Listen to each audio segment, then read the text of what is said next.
I am Arzoo Chauhan. Welcome back to our YouTube channel B2E tutorials. Guys, आज मैं आपके साथ डिस्कस करने वाली हूँ जेंडर, स्कूल एंड सोसाइटी का एक अनदर इम्पॉर्टेंट टॉपिक जो है हमारे पास concept of gender, masculinity and femininity. Guys, बहुत ज़्यादा इंपॉर्टेंट टॉपिक है। आपको पता है 16 मार्क्स के पॉइंट ऑफ व्यू से एग्जाम में हर बार पूछा जाता है। तो चलिए डिस्कस करते हैं क्या होता है concept of gender, masculinity and femininity. Guys, topic को स्टार्ट करने से पहले मैं आपसे रिक्वेस्ट करना चाहती हूँ कि अगर आप हमारी वीडियो पहली बार देख रहे हैं तो प्लीज़ हमारे चैनल को सब्सक्राइब कीजिए।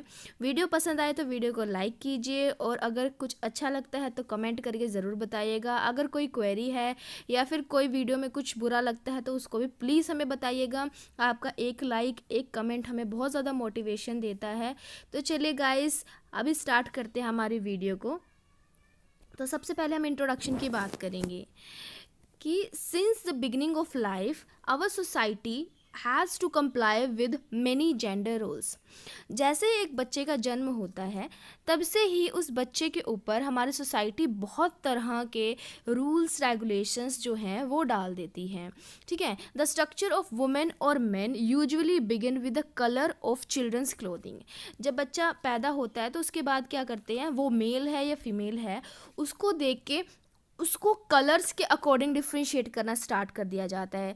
कि अगर ट्रेडिशनली अगर माना जाए कि pink clothes are preferred to girls and blue for boys, कि अगर कोई गर्ल पैदा हुई है तो उसके लिए पिंक कलर के क्लॉथ्स, पिंक कलर के टॉयज़, जो भी पिंक कलर या वाइट कलर हैं वो जो है वो गर्ल्स के लिए प्रेफर किया जाता है। कि गर्ल्स हैं तो उसको पिंक कलर पसंद होगा और अगर बॉय है तो उसको ब्लू कलर पसंद होगा।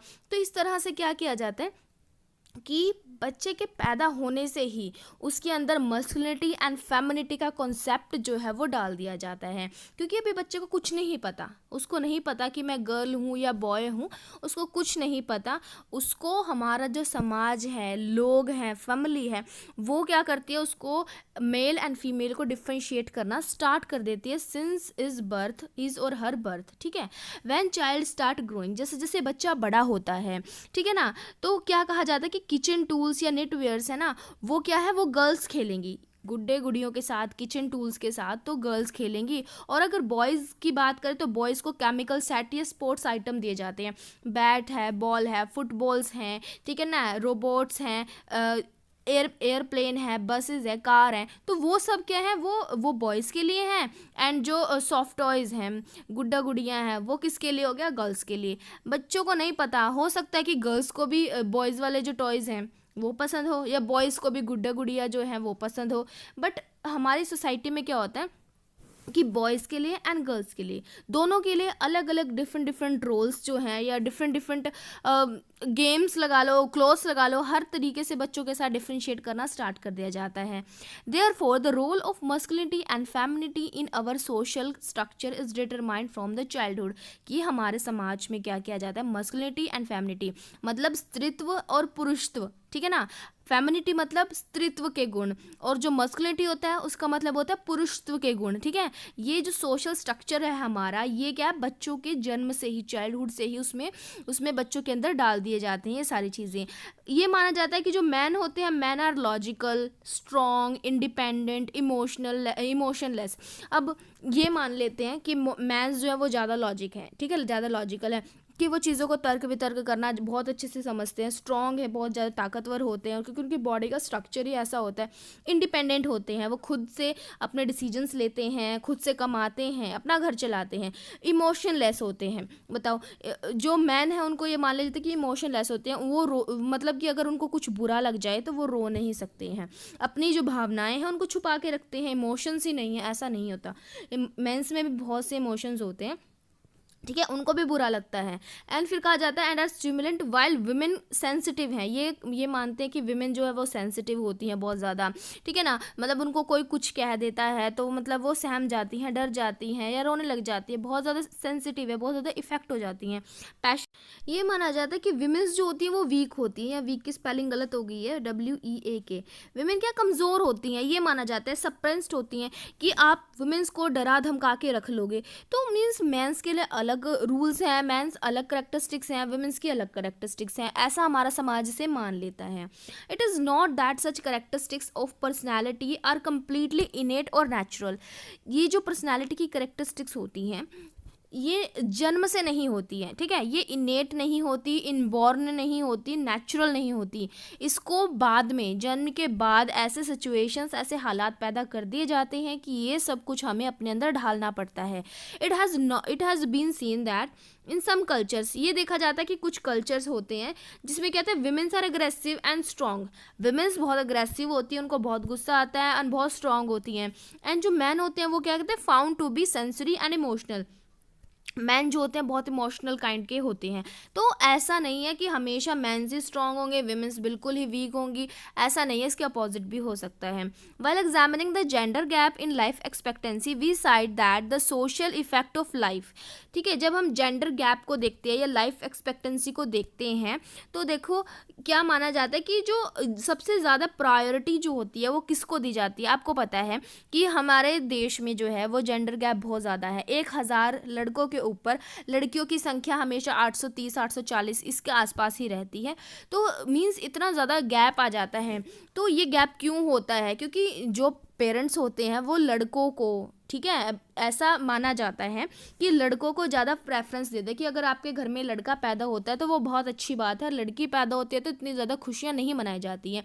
और इसी वजह से क्या है, जेंडर गैप इतना ज़्यादा हो रहा है, ठीक है ना। लड़कियों को क्या पैदा होने से पहले ही मार दिया जाता है। तो इस तरह की जो प्रथाएँ हैं हमारे समाज में ऐसी चलती हैं, पहले चलती थी, अब बहुत हद तक कम हो चुकी हैं, ठीक है। अब ये क्यों होता है, आप देखिए कि given priority to son achievement, कि अगर बच्चा कुछ अचीवमेंट करता है तो उसको बहुत ज़्यादा प्रायोरिटी दी जाएगी, ठीक है ना। और अगर मान लो कि घर में लड़का है, आपका बेटा है, वो फर्स्ट क्लास से पास हुआ, फर्स्ट डिवीज़न से पास हुआ, क्लास में फ़र्स्ट आया, स्पोर्ट्स में फ़र्स्ट आया, किसी कंपटीशन में फ़र्स्ट आया, तो बहुत खुशियाँ मनाई जाती हैं। बट ऑन द अपोजिट अगर हम कहें, ऑन द कॉन्ट्रेरी, कि अगर कोई गर्ल है वो बहुत अच्छा अचीवमेंट लेके आती है, वो टॉप करती है, तो इतनी ज़्यादा खुशियाँ नहीं मनाई जाती हैं। ऐसा यूजुअली देखने को मिलता है हमारी सोसाइटी में, ठीक है। तो and discrimination against women and girls in matter of education, कि गर्ल्स के साथ क्या है, एजुकेशन से रिलेटेड या हेल्थ केयर या न्यूट्रिशन से रिलेटेड भी बहुत बारी भेदभाव ज़रूर किया जाता है, ठीक है, कि उनको क्या है कि दूसरे जगह पर पढ़ने के लिए नहीं भेजा जाएगा, ठीक है, कि उनको अपने घर के आसपास कहीं है तो वहाँ पे पढ़ा दिया जाएगा। बट लड़कों को पढ़ने के लिए आप बाहर भेज सकते हो, बट लड़कियों को नहीं भेजा जाता। न्यूट्रिशन के मामले में भी कि लड़के स्ट्रॉन्ग हैं, वो बाहर रहते हैं, बाहर काम करते हैं, तो उनको ज़्यादा न्यूट्रिशन की ज़रूरत है, और लड़कियाँ घर पर रहती है तो उनको ज़्यादा न्यूट्रिशन की ज़रूरत नहीं है। तो इस तरह से अलग अलग तरीके से हमारी सोसाइटी में क्या है, लड़के और लड़की, मस्कुलिनिटी एंड फेमिनिटी के बीच में क्या किया जाता है, डिस्क्रिमिनेशन किया जाता है। Indeed the difference between men and women are formed in 3 sources. तो डिस्क्रिमिनेशन हम 3 फॉर्म्स में करते हैं। पहला होता है बायोलॉजी, मीन्स बायोलॉजी में क्या आ जाएगा कि आपका बायोलॉजी अनुवांशिक तौर पर ही आप मेल एंड फीमेल की करैक्टरिस्टिक्स हैं। गर्ल्स का बॉडी शेप एंड बॉयज़ का बॉडी शेप अलग है, ठीक है ना। तो वो चीज़ सबसे पहले बायोलॉजिकल फैक्टर हो गई है कि आप किस तरह से, किस चीज़ आपके मतलब किस रूप में आपने जन्म लिया है, आप गर्ल के रूप में जन्मे हैं या फिर बॉय के रूप में जन्मे हैं। तो सबसे पहला फैक्टर तो बायोलॉजी हो गया। दूसरा हो गया traditional role of man and women in the society, कि ट्रेडिशनली क्या रोल है, कि जो मैन होते हैं वो पैसा कमाएंगे, ठीक है, अपना घर चलाएंगे, बाहर का काम करेंगे। विमेन क्या है, अपना घर में रहेंगी, चूल्हा चौका करेंगी, बच्चों को संभालेंगी। तो ये ट्रेडिशनल रूल्स हो गए। Then believes and opinions in the society, कि हमारी सोसाइटी में हर सोसाइटी में अपने अलग बिलीव्स हैं, अलग नॉर्म्स हैं, अलग ओपिनियंस हैं, तो उनके बेस पे भी क्या है, ये डिस्क्रिमिनेशन किया जाता है, ठीक है। चलिए आगे बात करते हैं कि जो मौर्य गेट्स हैं, ये हमारे क्या है, रिसर्च स्कॉलर थे बहुत बड़े। तो मौर्य गेट्स कहते हैं कि think that masculinity is not effective until man have biological property, कि मस्कुलिनिटी तो पुरुष तो तभी माना जाएगा ना जब उसके अंदर बायोलॉजिकल प्रॉपर्टी होगी, जब वो मैन के जो बॉडी शेप है उसमें पैदा हुआ होगा, ठीक है, तभी उसके अंदर मस्कुलिनिटी वाली जितनी भी करेक्टरिस्टिक्स है वो पाई जाएंगी। Therefore biological properties for masculinity is the first condition. सबसे पहले आपको मैन के रूप में पैदा होना होगा, तभी आपके अंदर सारे मस्कुलिनिटी की करेक्टरिस्टिक्स जो है, प्रॉपर्टीज़ है, वो पाई जाएंगी। Man supremacy depends on these biological properties, only similarity for femininity, ठीक है ना। जैसे मस्कुलिनिटी की जो है हमारे पास, मस्कुलिनिटी के लिए बायोलॉजिकल प्रॉपर्टी होनी चाहिए, उसी तरह से फेमिनिटी के लिए भी बायोलॉजिकल प्रॉपर्टीज़ होनी चाहिए। The biological properties of femininity are essential for the existence in the society. Meaning and definition of masculinity की बात कर लेते हैं। The arithmetic meaning of masculinity is to be man traditional qualities, man की traditional qualities को ही हम masculinity कहते हैं। जैसे कि क्वालिटी क्या है उनकी, ब्रेव होनी चाहिए, बहादुर होने चाहिए, स्ट्रांग होने चाहिए, हेल्दी होने चाहिए एंड करेजियस होने चाहिए। तो ये होती है मस्कुलिनिटी की characteristics. Other definition according to Oxford living dictionary, thus masculinity means position of the qualities. कौन कौन सी क्वालिटीज़ होनी चाहिए ट्रेडिशनली एसोसिएटेड विद मैन, जैसे हैंडसम होते हैं, मसल्ड होते हैं, ड्रिवन होते हैं एंड ब्रेव होते हैं। तो इस तरह की करेक्टरिस्टिक्स मस्कुलिनिटी की होती है। और उसकी अपोजिट अगर हम कह दें तो वो फेमिनिटी की बन जाती हैं कि वीक है, सप्रेस्ड है, ठीक है ना, और डिपेंडेंट है। तो इस तरह की क्वालिटीज़ को हम वुमेन्स के साथ जो है कंसिडर करते हैं। ठीक है, उसके बाद क्या है हमारे पास कि अब बात कर लेते हैं जो हमारा मेन कॉन्सेप्ट है वो है जेंडर रिलेटेड इश्यूज। ये मस्कुलिनिटी के रिगार्डिंग भी पढ़ेंगे हम और फेमिनिटी के भी रिगार्डिंग पढ़ेंगे, ठीक है ना। सो इसमें क्या कहा जाता है कि जो भी जेंडर से रिलेटेड हैं, जेंडर से रिलेटेड कौन कौन से कारण हैं जिसकी वजह से मस्कुलिनिटी जो है वो जन्म लेती है, कौन कौन से इश्यूज हैं। पहला हो गया अर्ली मैरिज, जबकि जल्दी से हमारे सोसाइटी में क्या पहले क्या प्रथा थी कि बहुत जल्दी शादी करवा दी जाती थी, ठीक है ना। गर्ल्स को 18 साल से पहले ही उनकी शादी करवा दी जाती थी। अब तो ये रूल्स बन गया कि 18 से पहले आप गर्ल्स की शादी नहीं करवा सकते हैं। So the child marriage is a traditional policy in Indian society. हमारे सोसाइटी में चाइल्ड मैरिज बहुत ज़्यादा पहले प्रिवेल करता था। Whether it has been declared illegal by the law of government, कि हमारे जो देश की सरकार है अब उसने जो चाइल्ड मैरिज है, ठीक है ना, उसको क्या कर दिया है, इलीगल घोषित कर दिया। But in present tense, but still ये प्रैक्टिसेस जो हैं अभी भी डोमिनेट करती है बहुत सी हम कहें कि विलेजेस में, ठीक है। आप बहुत से विलेजेस देखोगे जहाँ पर अभी भी ये सब जो कन्या विवाह है वो अभी भी प्रिवेल करता है। अब इसमें क्या होता है कि जो लड़की होती है उसकी उम्र तो बहुत कम होती है, वो तो 12-13 साल की होती है, बट जो लड़का होता है उसकी उम्र काफ़ी ज़्यादा होती है, 22-23 साल, 25 साल या इससे भी ज़्यादा होती है। तो लड़की और लड़के के बीच में बहुत ज़्यादा गैप होता है। इस वजह से भी क्या होता है, जो मेल है वो डोमिनेट करता है और जो वीमेन होती है वो क्या है, वीक रह जाती है। So therefore they are married before the adulthood of the youth, कि वो बड़े होने से पहले ही उनकी शादी करवा दी जाती है। तो को किसी भी चीज़ की कोई नॉलेज नहीं होती है, वो जैसे थे वैसे की वैसे ही रह जाती हैं। अब देखिए दूसरा फैक्टर सेम इसी से निकल के आता है कि डिफरेंसेस इन एज। जब आप इतनी छोटी उम्र में लड़कियों की शादी करवा देंगे और लड़के इतने बड़े होंगे तो ऑब्वियस सी बात है चलेगी किसकी, लड़के की ही चलेगी। लड़कियों को उनके अकॉर्डिंग उनकी सभी बातें माननी होंगी, हर चीज़ उनसे पूछ कर करनी होगी। तो इस तरह से क्या होगा कि डिफरेंस इन एज भी एक मस्कुलिनिटी को बढ़ावा देने का कारण होता है। So caste and age are completely ignored in the marital action in the some community. कुछ कम्युनिटी में क्या होता है कि हम कास्ट नहीं देखते, हम एज नहीं देखते, हम बहुत कम एज की लड़कियों से शादी कर लेते हैं, लड़के की एज ज़्यादा हो तो भी चलता है।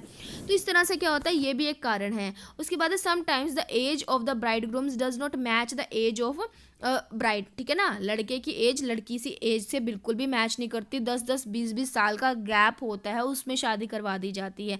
But marriage is still considered accepted in the society, कि हमारी सोसाइटी में वो उसको फिर भी हम एक्सेप्ट कर रहे हैं। This is the result of male dominance. तो इसी की वजह से भी मेल डोमिनेंस होता है। सेकंड हमारा थर्ड पॉइंट है मेल डोमिनेंस।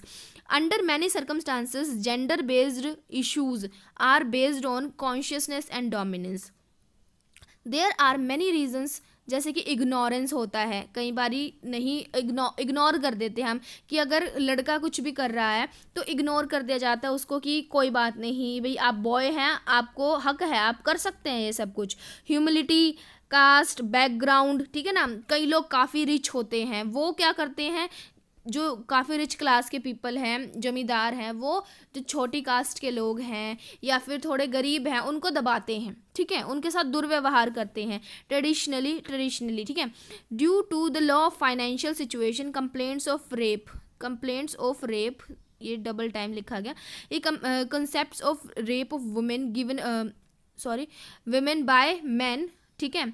ये कई बार क्या होता है कि जो वुमेन्स होती हैं, जो छोटी क्लास की होती है, जो कि थोड़ी गरीब तबके की होती हैं, तो उनसे क्या है, रेप जैसी वारदात जो है कई बार हो जाती है, बट वो उसके खिलाफ आवाज़ भी नहीं उठा पाते क्योंकि वो रिच पीपल हैं, वो मामले को दबा देते हैं। तो इससे भी क्या होता है कि कई बार हमारे समाज में क्या होता है, मेल डोमिनेंस जो है वो देखा जाता है। ठीक है, कि उसके खिलाफ हम आवाज़ भी नहीं उठा सकते हैं। बहुत से गाँव में, बहुत से डिस्ट्रिक्ट्स में ऐसा होता है। आप भी बहुत बारी न्यूज़ में या फिर टीवी में ये चीज़ें सुनने को हमें मिलती ही हैं। Not only that, during the course of the journey and in some other activities women are found to be misinterpreted by a person dominated by the society। कि सोसाइटी, हम आपको पता है कि जो हमारी सोसाइटी है वो मेल डोमिनेटेड है, ठीक है, पुरुष प्रधान है। तो यहाँ पर विमेंस जो भी अगर कुछ कहती हैं उनकी बात को सुना नहीं जाता, अगर वो कुछ कहती भी तो उसको मिस इंटरप्रेट करके प्रेजेंट किया जाता है। तो इस तरह से मेल डोमिनेंस की सिचुएशन है। इसी वजह से भी क्या है, मस्कुलिनिटी ज़्यादा भारी है, ठीक है, फेमिनिटी के ऊपर। उसके बाद है डॉरी सिस्टम। आपको पता है दहेज प्रथा हमारे समाज की सबसे गंभीर जो है समस्या है, कुप्रथा है। The demand of dowry is mainly done by the parents of bride, ठीक है, और हर सेल्फ की जो डॉरी होती है, दहेज होती है, जब शादी के टाइम क्या किया जाता है कि लड़की वाले से बहुत सा मोटा दहेज की डिमांड की जाती है। Meeting the demand for not common for ordinary family become a problem because of the demand of dowry is not limited to household only. There is more to be done in terms of wealth and other accessories. आपको पता है कि जब भी शादी होती है लड़की की, तो लड़की वालों को इतना सारा दहेज, सारे घर का सामान, सोना चांदी, और लड़के वालों के फैमिली के लिए गोल्ड, कपड़े, हर चीज़, और घर का सामान, फर्नीचर, फ्रिज, एसी, टीवी, हर चीज़ जो है वो देनी पड़ती है, ठीक है। तो शादी करने से ही स्टार्ट हो जाता है। इतना ज़्यादा मतलब मेल डोमिनेट करता है कि आप अपनी लड़की भी दे रहे हैं, इतना सारा सामान भी दे रहे हैं, तो मतलब फिर भी जो है शादी नहीं टिकती, फिर भी लड़कियों को तंग किया जाता है, ठीक है ना। बहुत सारी जो है हमें न्यूज़ ऐसे सुनने को मिलती हैं। तो ये भी एक कारण है मेल डोमिनेंस का। उसके बाद जाता है अग्रेसिव नेचर, ठीक है ना। अब मेल है तो मेल की तो करेक्टरिस्टिक्स ही है अग्रेसिव नेचर। तो in married life the male is naturally aggressive and effective and does not allow his wife to interfere in the domestic affair of and make decisions. अब after marriage क्या होता है कि mail जो है वो हमेशा डोमिनेट ही करता है, अग्रेसिव होता है, बात बात पर गुस्सा करते हैं, ठीक है ना। तो और जो अगर उनकी वाइफ कुछ कहने की कोशिश करती है या किसी भी मामले में इंटरफेयर करने की कोशिश करते हैं तो उनको रोक दिया जाता है। तो इस तरह से भी एक ये भी पॉइंट आ जाता है कि अग्रेसिव नेचर भी होता है।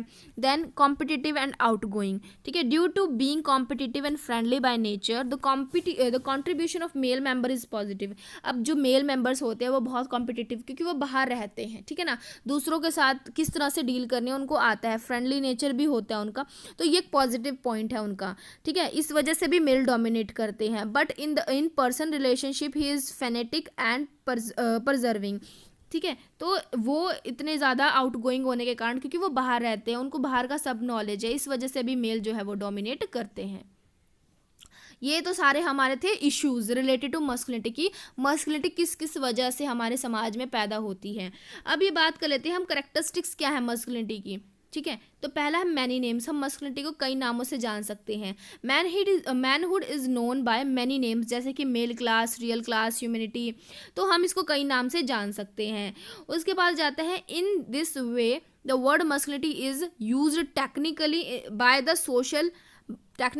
Social largest and psychologist in different meaning, कि इसको हमारी सोसाइटी के लोग, साइकोलॉजिस्ट अलग अलग डिफरेंट मीनिंग ले लेते हैं, इसका डिफरेंट नेम ले लेते हैं। The name of it means masculinity are found in our society and culture. Masculinity जो होती है वो हमारी सोसाइटी में एंड हमारे कल्चर में क्या करती है, पाई जाती है। तो इसको अलग अलग नाम से हम जान सकते हैं। सेकंड पॉइंट है सेट ऑफ एट्रीब्यूट्स, की क्या क्या विशेषताएं, क्या क्या गुण होते हैं मस्कुलिनिटी में। Masculinity itself is not a virtue but some of property. Masculinity कुछ प्रॉपर्टीज होती हैं मेंस में, तो उनका कॉम्बिनेशन होता है। There is a lot of similarities in qualities just as all the qualities of male race is helpful in something whereas qualities of female caste are exceptional।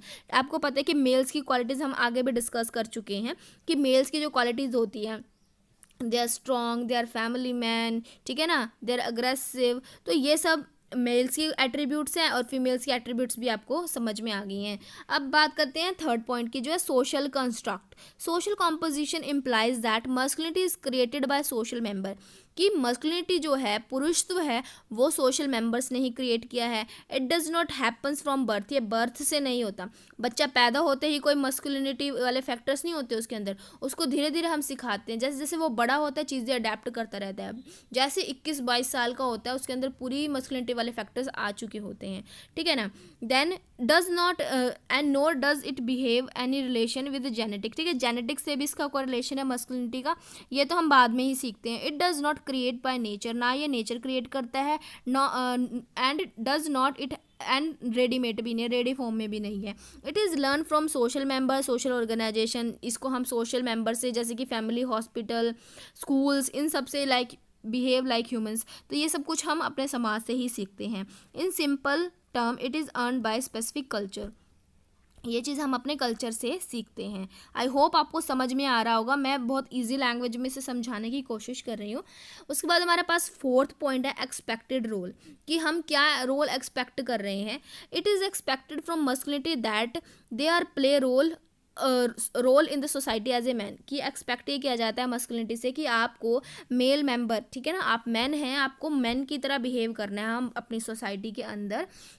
और उसके बाद क्या है, इन हरियाणा भी, अगर हम हरियाणा स्टेट की बात करें, Haryana society expect that boy should be brave, boys जो है वो ब्रेव होने चाहिए, risk taking, fearless, physically fit and strong होने चाहिए, एकदम हट्टे कट्टे पहलवान जैसे होने चाहिए, ये माना जाता है हमारे हरियाणा में।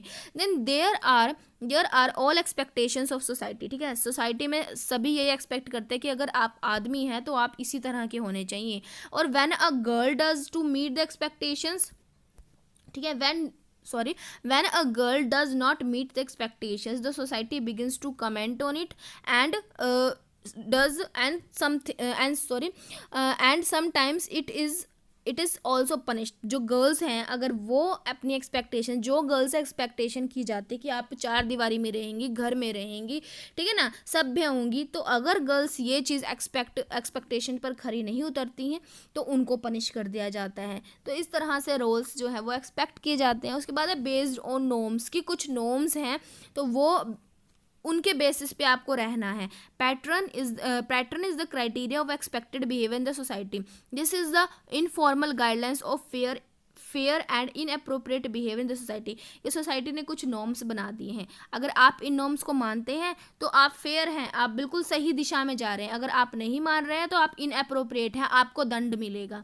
सो a society force a man to emulate specific criteria, एक सोसाइटी हमें फोर्स करती है कि हमें उस क्राइटेरिया को मानना ही होगा। These criteria are called male standards, ठीक है, इनको क्या मेल स्टैंडर्ड्स बोलते हैं, कि मेल्स हैं तो इनके ये स्टैंडर्ड्स हैं, आपको इन्हीं दायरों में रहना होगा। There are expressed by Ronald F. Levante that resistance from femininity, इसमें क्या होता है, limited emotion, struggle to achieve social status and self confidence, symmetric and aggressive, कि आपको क्या होना चाहिए, आपको लिमिटेड इमोशंस, जो मेन है उनको लिमिटेड इमोशंस रखने चाहिए, ठीक है ना, आपको struggle to achieve social status, आपको सोशल स्टेटस, समाज में एक पहचान बनानी है, कॉन्फिडेंस होना चाहिए आपके अंदर, आप अग्रेसिव होने चाहिए। तो इस तरह के नॉर्म्स, इस तरह के क्राइटेरिया सेट कर दिए जाते हैं मेंस के लिए।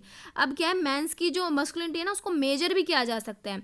मस्कुलिनिटी कैन बी मेजर्ड, वो किस तरह से मेजर किया जाता है कि 1989 में एक स्नेल जो व्यक्ति थे उन्होंने एक द मस्कुलिन बिहेवियर नाम का स्केल बनाया था, उसमें कई बहुत सारे पॉइंट्स थे, उन पॉइंट्स पर अगर मेल खरे उतरते थे तो उनको हम मेजर कर सकते थे कि उनकी मस्कुलिनिटी के कितने पॉइंट्स हैं। उसी तरह 1984 में रॉबर्ट बर्नॉन है और जो सैमुअल जूनी है उन्होंने बर्नॉन मस्कुलिनिटी स्केल बनाया था, इसके अकॉर्डिंग भी मस्कुलिनिटी को क्या कर सकते हैं, मेजर कर सकते हैं। 7th पॉइंट है social discrimination. Masculinity is an indicator of social discrimination. Masculinity अगर हम कहते हैं तो इसका मतलब है हम सोसाइटी में कुछ ना कुछ डिस्क्रिमिनेशन कर रहे हैं। फेमिनिटी में एंड मस्कुलिनिटी में डिस्क्रिमिनेशन है। This implies that the society itself is affected in discriminating between man and women, boy and girl, की सोसाइटी मैन एंड वीमेन के बीच में क्या करती है, डिस्क्रिमिनेट, भेदभाव करती है। This diversity in society can be clearly seen the behaviour and working style of man and women, कि हम बिहेवियर से पता लगा लेते हैं, ठीक है ना, पेरेंट्स का भी बिहेवियर गर्ल के लिए एंड बॉय के लिए बिल्कुल डिफरेंट होता है, हम बिहेवियर से पता लगा लेते हैं, वर्किंग स्टाइल से पता लगा सकते हैं कि डिस्क्रिमिनेशन प्रिवेल कर रहा है। If the society considered man and women are to be equal, then there is no believe in masculinity की। अगर ये चीज़ नहीं होगी, अगर हम दोनों को, लड़का और लड़की को एक समान समझेंगे, तो मस्कुलिनिटी का जो कंसेप्ट है वो होगा ही नहीं, ठीक है ना। फिर तो हम एक समान है, इक्वालिटी है, ऐसा तो होता ही नहीं है हमारे समाज में। चलिए आगे 8 पॉइंट की बात करते हैं, इफेक्टेड बाय पैट्रियार्की। पैट्रियार्की क्या होता है? एक दो कॉन्सेप्ट है, एक होता है पैट्रियार्की, एक होता है मैट्रियार्कियल।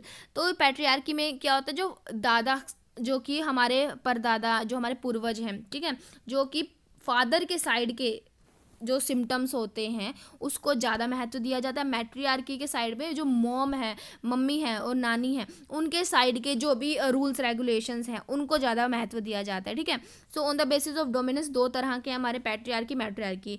Only the more force in the system of the family given to be feminine characteristics. अगर मान लो कि ज़्यादा फोर्स जो सिस्टम है उसको मतलब कि मदर साइड को दिया जा रहा है तो फेमिनिन करेक्टरिस्टिक्स होगी। वेयर एज अगर हम पैटर्नल सिस्टम जो है हमारे फादर के साइड के सिस्टम को, उनकी करेक्टरिस्टिक्स को अगर हम अपनाते हैं तो वो क्या हो गया, पैटर्नल हो गया। So characteristics of boys and mens are given greater importance. अब क्या है कि father is pleased with his sons male behaviour and symptoms. जो फादर होते हैं वो अपने बेटे के मेल बिहेवियर से बहुत ज़्यादा प्रभावित होते हैं, बहुत ज़्यादा खुश होते हैं। बट अगर गर्ल जो है, अगर इसमें पैट्रियार्की की अगर मैं बात करूं कि अगर गर्ल है वो बॉय की तरह बिहेव करने लग जाए तो उसको पनिश किया जाता है उसके फादर की तरह, कि आप लड़कों की तरह बिहेव नहीं कर सकते, आप लड़कों की तरह कपड़े नहीं पहन सकते, उनकी तरह आप बाहर नहीं जा सकती, घूम नहीं सकती हैं। तो इस तरह से उसको पनिश किया जाता है। It is worth nothing that it is more part of our world of patriarchy family. कि बहुत ज़्यादा हमारे समाज में बहुत हर जगह ही मोस्टली क्या देखा जाता है कि पैट्रियार्की जो है वही पाई जाती है, मैट्रियार्कियल बहुत ही रेयर पाई जाती है।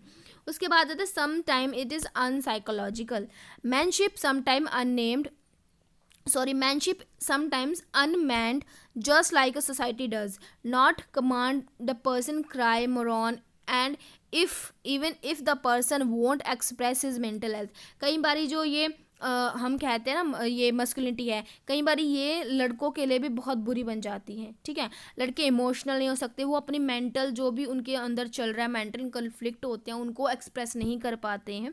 तो ये मेंस के लिए भी बहुत बड़ी समस्या हो जाती है, अनसाइकोलॉजिकल हो जाती है। तो ये जो भी हमने करेक्टरिस्टिक्स पढ़े हैं ये किससे रिलेटेड थे, हमारे ये सभी करेक्टरिस्टिक्स थे हमारे मस्कुलिनिटी से रिलेटेड। अब हम बात करेंगे फेमिनिटी के इश्यूज़ को, और हम बात कर लेते हैं फेमिनिटी से रिलेटेड इश्यूज़ की कि फेमिनिटी किस वजह से होती है, ठीक है। सबसे पहला है इलिटरेसी। आपको पता है कि जो हमारा समाज है उसमें क्या है, वुमेन्स को पढ़ाया लिखाया नहीं जाता है, इलिटरेसी पाई जाती है। इसी वजह से क्या होती है कि वुमेन्स को अपने अधिकारों के बारे में नहीं पता होता। So since ancient time the illiteracy has been the special issues related to women class. की अगर हम वुमेन की बात करें, फीमेल क्लास की बात करें, इलिटरेसी सबसे ज़्यादा बड़ा स्पेशल इशू है, ठीक है ना। सो वो क्यों होता है, और इलिटरेसी की वजह से क्या होता है कि जो फीमेल होती है वो क्या इकोनॉमिकली मैन पर रिलायंस करते हैं, मेल पर डिपेंड करती हैं, ठीक है। So the illiteracy of women is the reason of this subject matter. Illiterate है वो, उनको नहीं पता, वो बाहर जाके काम नहीं कर सकती, पैसों के लिए वो क्या अपने पति पर, अपने पापा पर डिपेंड करती है। तभी क्या होता है, मेल डोमिनेंस होता है हमारी सोसाइटी में। Due to illiteracy she could not identify her potential and social responsibility. वो पढ़ी लिखी नहीं है, उसको नहीं पता उसका पोटेंशियल क्या है, सोशल रिस्पॉन्सिबिलिटी क्या है, क्या क्या उसके राइट्स हैं, क्या क्या रिस्पॉन्सिबिलिटीज़ हैं। So therefore it is necessary for the women to get freedom from the men to be financial self reliant. कि अगर हम फाइनेंशियली वुमेन को कैपेबल कर दें, उनको पढ़ाएं लिखाएं, तो वो सेल्फ रिलायंट होगी, तो मेल डोमिनेंस जो है वो सोसाइटी में कई हद तक कम हो सकता है, ठीक है। So only solution to educate the women, अगर हम वुमेन को एजुकेट करेंगे like man, so they can be become aware of their rights and duties. उसके बाद आ जाता है हमारा सेकंड पॉइंट, लिमिटेड फ्रीडम। कि हम वुमेन को बहुत कम फ्रीडम देते हैं, उनको हम बांध के रखना चाहते हैं। In Indian society women have fewer independence than man. Man के पास बहुत इंडिपेंडेंस है, ये उसकी करेक्टरिस्टिक है, वो इंडिपेंडेंट है। विमेन की है वो डिपेंडेंट है। This is an ancient tradition and there are many reasons for this, like the foreign invasion of Mughal period. अगर मुगल पीरियड की बात करें, which neglected womens protection, it assume that womens are not capable of operating some social function. ये माना जाता था कि मुगल काल से ही कि विमेन्स जो है वो क्या है, रिस्पॉन्सिबिलिटीज़ नहीं ले सकती हैं, रिस्पॉन्सिबिलिटी लेने के काबिल नहीं है वो, और बहुत से सोशल फंक्शन है वो नहीं कर सकती हैं। There were many restrictions on the newly married, जो न्यूली मैरिड वाइफ होती है उसके ऊपर बहुत से रिस्ट्रिक्शंस लगाए जाते थे, और हर कोई उसको डाउटफुल नज़रों से देखता था कि वो सही काम कर रही है या नहीं कर रही है। All these actions limited the jurisdiction of women and she remain confined in the wall of the house, की उस पर इतने सारे पाबंदियाँ लगा दी जाती थी, उसको सिर्फ घर की चार दीवारी में कैद करके रख दिया जाता था। ठीक है ना। तो प्राचीन समय से ही हमारे समाज में ये सब सिस्टम जो है वो चल रहा है। एन ऑप्रेस्ड क्लास, की एक ऑप्रेस्ड क्लास है, एक बहुत पिछड़ी हुई क्लास मानी जाती है वुमेन की। So the community says womens are an oppressed class, women क्या है, एक ऑप्रेस्ड क्लास है of society, and they are victim of exploitations in almost all the society, कि हर सोसाइटी में वुमेन को एक विक्टिम बनाया जाता है, उसके साथ बहुत ज़्यादा भेदभाव, उसके साथ अत्याचार किया जाता है। She has no legal status in the traditional patriarchy family, कि जो पितृसत्तात्मक जो फैमिली होती है वहाँ पर जो लड़की होती है उसको अपने फैमिली में अपने पिता की संपत्ति पर भी कोई अधिकार नहीं होता। ठीक है ना, कोई लीगल स्टेटस नहीं है, क्योंकि पिता की संपत्ति पे पहला अधिकार लड़के का ही होता है, लड़कियों को कोई अधिकार नहीं होता है उनकी संपत्ति पर। So there could be become the property of honour, ठीक है, वो अपने पिता की जो प्रॉपर्टी है उसकी ऑनर कभी भी नहीं हो सकती हैं। And NOR they could become self dependent by doing job, ना तो आप उनको बाहर जाकर काम करने दे रहे हो कि वो पैसे कमा सके, और ना ही आप अपनी संपत्ति पर उसको अधिकार दे रहे हो। In modern times womens have the right, अब मॉडर्न टाइम्स की अगर मैं बात करूँ तो womens have the right in some countries and less than man, कि वुमेन्स को कुछ तो राइट है बट वो राइट भी मैन से तो कम ही है। Most women do not do their traditional tasks such as doing household chores and produce children's। ठीक है ना, मोस्ट वुमेन्स मतलब कि बहुत सारी वुमेन्स क्या करती हैं, वो दब जाती हैं। ठीक है, दब जाती हैं, अपने घर के काम करती हैं, बच्चों को पैदा करती हैं, मेंस को पूरी ज़िंदगी क्या मैन की सेवा में बिता देती हैं। ठीक है ना। And more women still reliant on man full economic, अपनी इकोनॉमिक नीड्स को फुलफिल करने के लिए वो मैन पर ही डिपेंड करती हैं। तो ये सब कारण भी होते हैं जिस वजह से फेमिनिटी का जो इशू है वो हमारी सोसाइटी में क्या कर रहा है, बहुत ज़्यादा प्रिवेल कर रहा है। तो उसके बाद नेक्स्ट पॉइंट है हमारे पास, the women is not a sexual being. Women को आप एक सेक्शुअल बीइंग मानते हैं। ठीक है ना, वुमेन है वो आपकी क्या है, ये माना जाता है कि the basic assumption of eminence is to believe that it is not a sexual being. Supporters of the ideology say that women should be seen only, हम वुमेन को क्या एक माँ के तौर पर देखते हैं, वाइफ के तौर पर, सिस्टर के तौर पर देखते हैं, बट हम उसको एक ह्यूमन बीइंग भी तो माने ना, कि उसको भी दर्द होता है, उसमें भी इमोशंस होते हैं। तो ये एक कारण भी है हमारा कि उसको हम क्या है कि एक ह्यूमन बीइंग अपने इक्वल मानते ही नहीं है। ठीक है ना, मेंस नहीं मानते हैं। So they say that women also possesses the same merits and wisdom of men and they are compatible of doing all the tasks जो भी men डन कर सकते हैं, कि जो विमेन होती हैं कि उनके अंदर भी बहुत सी अच्छाइयाँ हैं, बहुत सी मेरिट्स हैं, उनके अंदर भी बहुत ज्ञान है, आप उनको वो काम करने दीजिए जो आप करते हैं, वो भी बहुत आगे जा सकती हैं। बट ये सब क्या है, उनको अपॉर्चुनिटी, ठीक है, क्या करते हैं, उनको लाइफ में आगे बढ़ने की अपॉर्चुनिटी नहीं देते जैसे कि मेंस को दी जाती हैं। तो इस तरह से फेमिनिटी का इशू प्रिवेल कर रहा है। Then underestimation of women capacity, women की कैपेसिटी को अंडर एस्टिमेट हमेशा किया जाता है। In our society women strength and abilities are underestimated compared to men. Naturally this is a social assumption, ये सिर्फ एक social assumption है। ठीक है, this affect the internal understanding of women start doubting. अब आप उनको अपॉर्चुनिटी नहीं दे रहे तो वुमेन खुद की उस पर कैपेबिलिटीज़ पर क्या करने जाती है, डाउट करने शुरू कर देती हैं कि उसके पास कोई क्वालिफिकेशन नहीं है, वो कुछ नहीं कर सकती लाइफ में। As a result the self believe stop and psychologically they are deprived from the contribution of the society.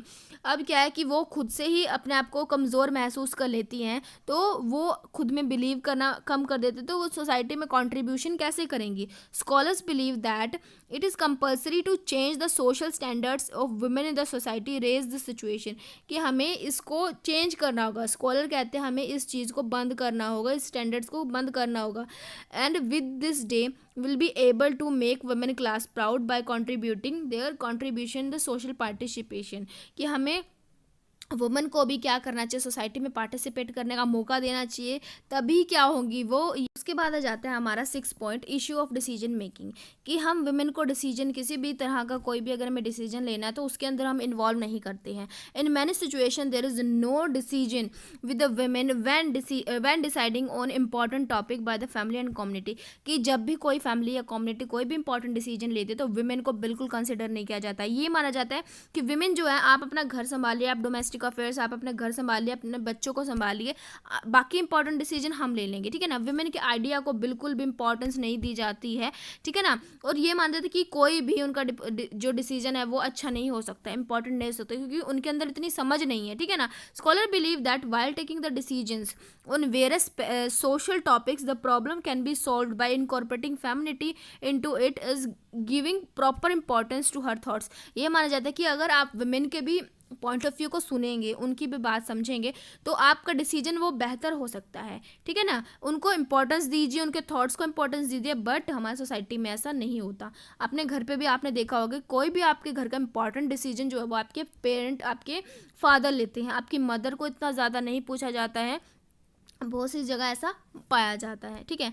तो ये सारे थे जितने भी हमने पढ़े थे, ये थे हमारे फेमिनिटी के क्या इश्यूज़, कि किन वजह से फेमिनिटी होती है, कि इलिटरेसी की वजह से होती है, डिपेंडेंसी की वजह से होती है, और इस इंपॉर्टेंट डिसीजन मेकिंग नहीं लेने दिए जाते। अब कुछ सपोर्टर्स जो हैं वो बोलते हैं कि आप किस तरह से सपोर्ट कर सकते हो फेमिनिन को, और इसको किस तरह से फेमिनिटी के इशू को रोक सकते हो, ठीक है। तो सबसे पहला हम क्या कर सकते हैं कि developing the feminine and all around personality, कि अगर हम स्त्रीत्व जो स्त्रियां हैं उनकी हर पर्सनैलिटी के एस्पेक्ट को डेवलप कर दें तो ये समस्या ख़त्म हो सकती है।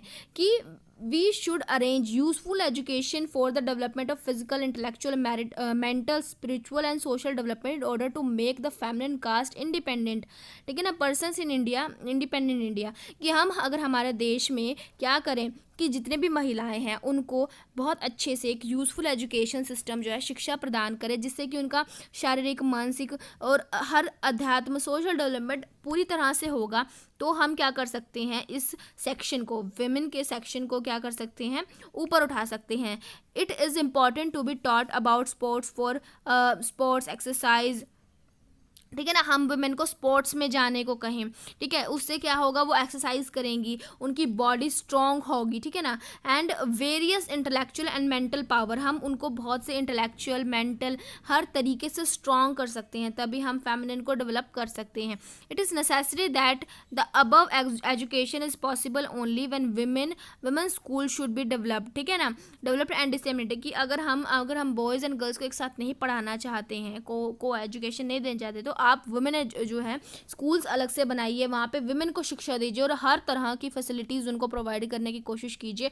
वो भी निखर के आएंगी, वो भी देश को आगे बढ़ाने में अपना योगदान देंगी। तो सपोर्टर्स जो हैं वो ऐसा कहते हैं। उसके बाद आ जाता है हमारा सेकंड पॉइंट है to arrange for initiation education environment for maintaining feminism. हमें क्या करना चाहिए, हमें जो गर्ल्स हैं उनको इनिशिएशन लेना, उनको पहल करना, उनको उनके एजुकेशन पर, उनके एजुकेशन एनवायरनमेंट पर, इन सब पर हमें ध्यान देना होगा। फैमिली इट इज़ एम्ब्रॉयड इन हर फियरलेस वर्जिनिटी, ठीक है, ह्यूमनिटी बाय हर बोल्डनेस। कि हमें जो है वुमेंस को फियरलेस बनाना होगा, ठीक है ना, फियरलेस बनाना होगा, और क्या है, हमें उन्हें बोल्ड बनाना होगा। All this is possible only if there are introduce to be work done by a women. कि हमें वुमेंस को क्या है, काम करने के लिए प्रेरित करना होगा, कि अगर वो काम करेंगी तब जाके क्या होगा कि वो अपने आप को स्ट्रॉन्ग समझेंगी। The women status is important in the Indian culture. कि विमेन का स्टेटस जो है वो इम्पॉर्टेंट है हमारे इंडियन कल्चर के लिए। She is a mother, a wife, a sister and a daughter. कि एक वुमेन जो होती है वो एक माँ का रोल प्ले करती है, वाइफ का, सिस्टर का, डॉटर का। So women must keep in mind some important fact, what are their duties in their own place and what are the rights and how should they behave in the society, कि women को पता होना चाहिए कि उनके rights क्या हैं, उनकी ड्यूटीज़ क्या हैं, उनको इसके बारे में आप बताओ। Then making a women suitable mother, house wife and activist, कि हम वुमेन को एक सुटेबल मदर, एक हाउस वाइफ, एक एक्टिविस्ट भी बना सकते हैं। Our culture says that the women is the first teacher of the child, कि जो वुमेन होती है वो बच्चे की पहली गुरु होती हैं, ठीक है ना। सो मतलब कि इसमें फिर क्या कहते हैं कि most the rituals of the child and develops social and human developments by providing proper environment, learning, enrichment and affection. जो कि माँ होती है वो बच्चे को क्या करती है कि एक प्रॉपर एनवायरनमेंट, लर्निंग एनवायरनमेंट देती है, उसको एनरिच करती है, अफेक्शन, हर चीज़ जो है वो माँ ही सिखाती है। In a household life the many follows the duties of mother, जो जो फेमिनिन होती है, औरत होती है, वो माँ की, वाइफ की, हर एक भूमिका बहुत ही अच्छे से निभाते हैं। Therefore we should make a family arrangement that women can become skilled mother, हमें ऐसा एक फैमिली का अरेंजमेंट करना चाहिए जिसमें हम माँ को स्किल करें, हाउस वाइफ को उसको अच्छी स्किल्स सिखाएं, ठीक है ना। और क्या कहते हैं कि from this point of view the feminine to supporters a cause male dominant society, कि हम ऐसा करके क्या कर सकते हैं, जो मेल डोमिनेंट सोसाइटी है उसको कम कर सकते हैं और फेमिनिन को हम ऊपर ला सकते हैं। उसके बाद हमारे पास आता है फोर्थ पॉइंट, जो है making the women a source of righteousness, ethics, character building and peace establishment, कि हम वुमेन्स को क्या है उनके राइट्स के बारे में बता सकते हैं, एथिक्स के बारे में, करेक्टर बिल्डिंग कर सकते हैं उनकी, ठीक है। A women is the power that by promoting religious sentiments improve the moral behavior of the children and also create peace in the environment, ठीक है। तो वुमेन क्या कर सकती है कि हर तरीके से अपने आप को ग्रो कर सकती है, क्योंकि वुमेन ही है जो बच्चे के अंदर, चिल्ड्रन के अंदर क्या है, अच्छे मोरल व्यवहार जो होते हैं, मोरल बिहेवियर जो है वो डालती हैं, ठीक है। पीस जो है एक अच्छी क्रिएट करते, एक शांति क्रिएट का माहौल जो है वो क्रिएट करती है। She is the goddess of mercy, वो क्या है, दया की मूर्ति होती है। फॉरगिवनेस है उसके अंदर, forgiveness in her religion, she is tolerant, generous and helpful. So these qualities are necessary in the qualified citizen, तो एक अच्छे सिटीजन के अंदर ये सभी क्वालिटीज़ होनी चाहिए जो कि वुमेन में पाई जाती हैं। सो women establishes the qualities in the children, और वुमेन जो है वो इस तरह की क्वालिटीज़ अपने बच्चों के अंदर उनको देती हैं। So the rise and fall of ethics in the world only happen due to women, तो जो एथिक्स होते हैं जो हमारे समाज में है वो सब कहाँ से आते हैं, वो मदर से ही आते हैं बच्चे के अंदर। So therefore it is not just to prevent mothers freedom and social activity by a male dominant society. Fifth point है हमारा इक्वल राइट्स एंड अपॉर्चुनिटी, हमें वुमेन्स को equal rights and equal opportunities देनी चाहिए जितनी कि हम mains को देते हैं। सो कम्युनिस्ट जो करते हैं supporters do not distinguishes between men and women, they do not consider a splitting the work of man and women in the society. वो ये कहते हैं कि आप डिस्टिंग्विशेस, आप डिस्क्रिमिनेशन मत कीजिए और उनके वर्क को स्प्लिट मत कीजिए, अलग अलग मत कीजिए। जो काम बॉयज़ कर सकते हैं वो गर्ल्स भी कर सकती हैं। दे argue that keep supporting women of in the wall of the house, कि आप वुमेन को क्या करें, घर की चार दीवारी से आप बाहर निकालें, उनको भी देश दुनिया देखने दीजिए, ठीक है ना। और तभी वो अगर काम करेंगी तभी हमारी कंट्री को ह्यूमन पावर और एक्स्ट्रा मिल सकेंगी, ठीक है ना। तो हम उनको गर्ल्स को काम नहीं करने दे रहे, तभी हम क्या कर रहे हैं, हमारे देश की जो आधी मैन पावर है ना उसको हम यूज़ में ही नहीं ला रहे हैं। So in the confirmation of their argument they give example in western countries, के अपने आर्ग्यूमेंट में स्कॉलर्स ये कहते हैं कि जो वेस्टर्न कंट्रीज़ होती है वहाँ पर क्या है कि कोई डिफरेंस नहीं है, no difference between the education of man and women. कि वेस्टर्न कंट्रीज़ में आप बात कर लो, लंदन में, अमेरिका में, तो यहाँ पर बिल्कुल भी क्या है, डिस्क्रिमिनेशन नहीं किया जाता है गर्ल्स एंड बॉयज़ के एजुकेशन में, उनको इक्वल अपॉर्चुनिटी दी जाती है कि अपने आप को वो आगे लेके जाएं, ठीक है ना। Both accept all kind of education, work equality, हर चीज़ उनको मिलती है, तभी उनका देश इतनी ज़्यादा तरक्की कर रहा है। हमारे देश में क्या, हम हमारे देश की आधी मैन पावर का तो इस्तेमाल ही नहीं कर रहे हैं। Then spreading the feeling of democracy and believe in the spirit of republic, कि हम डेमोक्रेसी की भावना जो है वो उनके अंदर लेकर आए, ठीक है ना। The first year of the child learning and teaching are organised in the family, parents and families members child citizenship. ठीक है, तो क्या है कि जब बच्चा पैदा होता है ना, तो वो क्या करता है, अपनी फैमिली से ही चीज़ें सीखता है, अपने पेरेंट्स से सीखता है, तभी उसके अंदर उनसे सीख के सिटीजनशिप की भावना आती है। If the women believe in the Republic and in familiar with the system of democracy, जब वुमेन को पता होगा कि रिपब्लिक कंट्री क्या होती है, डेमोक्रेसी क्या होती है, तभी वो अपने बच्चे को सिखा पाएगी। She can make the environment of home radical. ठीक है, children born in such an environment will be devotee of democracy and republic. जब मदर को ये सब कुछ पता होगा, तो मदर अपने बच्चों के अंदर ये चीज़ें डालेंगी, तो बच्चा एक अच्छा डेमोक्रेटिक कंट्री का अच्छा नागरिक बन सकता है। ठीक है, history is a testimony in the fact that, हमारे आपने बहुत सी जो हैं जो हमारी विमेंस हैं उनका नाम सुना होगा, ठीक है ना, जिन्होंने हमारे देश का नाम बहुत रोशन किया, जैसे कि झांसी की रानी लक्ष्मीबाई ने, सरोजनी नायडू ने, एनी बेसेंट ने, कमला नेहरू ने, कस्तूरबा गांधी ने, इंदिरा गांधी ने, ये सब क्या है, बहुत नामी जो हैं हमारे देश की महिलाएं रह चुकी हैं, जिन्होंने हमारे देश में चाहे वो वार स्किल्स हो, सोशल रिफॉर्म्स, पॉलिटिकल इश्यूज़ में, इकोनॉमिक प्लानिंग में, हर चीज़ में हमारे देश की मदद की है। ठीक है ना, देश को आगे ले जाने में हेल्पफुल करी है। तो इसी तरह से अगर हम विमेन को बहुत ज़्यादा सपोर्ट करेंगे, तो बहुत सी इस तरह की जो बहादुर विमेंस हमारे देश से निकल के आएंगी। If she can serve the nation by becoming a qualified, अगर हम विमेंस को बहुत सपोर्ट करेंगे, तो वो एक क्वालिफाइड डॉक्टर की तरह हमारे देश को, हमारी कंट्री को सर्व कर सकती है, क्वालिफाइड इंजीनियर बन सकती है, क्वालिफाइड टीचर बन सकती है, सोशल रिफॉर्मर बन सकती हैं, और जो हमारा देश है वो बहुत ज़्यादा बेनिफिट होगा इनसे, और हमारा देश बहुत ज़्यादा तरक्की करेगा।